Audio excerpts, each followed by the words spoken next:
আসসালামু আলাইকুম। আমার নাম রত্না। উনি আমার শাশুড়ি। আমাদের বাড়ি শিবপুর।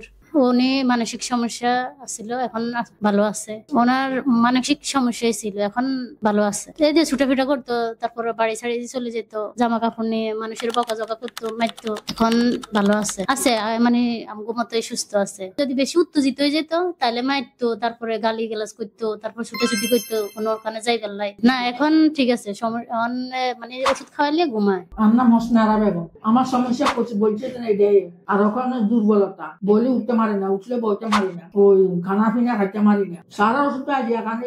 ওটা স্টক করছে বলে, স্টক করতাম যে অতিরিক্ত কষ্ট হয়, জনগণের বকাঝকা করে, তারপর মারধর করে, যে কোনো কিছু খাইলে মারি দেয়, ভাঙচুর করে, উত্তেজিত বেশি হয়ে চলে আর কি। এখন সুস্থ আছে। আমগরে আর একজনে মানে কইছিল, বলছে ডাক্তার ভালো, জীবন আলো হাসপাতাল স্যার এটা ভালো বলছে, যে ভালো, এই যে মানসিক সমস্যার রোগী ডাক্তার, এটা ভালো, এই কারণে আমরা আসছি। ফলাফল ভালো পাইছি। এর আগে নিছে, হ্যাঁ এর আগে মনে করছে মানে আগলা মানে বাতাস বা জিন টিন কত কিছু আছে না, এটাই মনে করছে। ফরমাই ডাক্তারের কাছে নিছে, আরে অন্য আমি আসার আগে অন্য ডাক্তারের কাছে নিছে, এরপরে বলছে যে না, ডাক্তার আরো আগে অন্য ডাক্তারের কাছে ওষুধ খেয়েছে, এটা আমি ছিলাম না, আমি তো আসছি 5 বছর হয়েছে। এই 5 বছরের ভিতরে আমি নিয়ে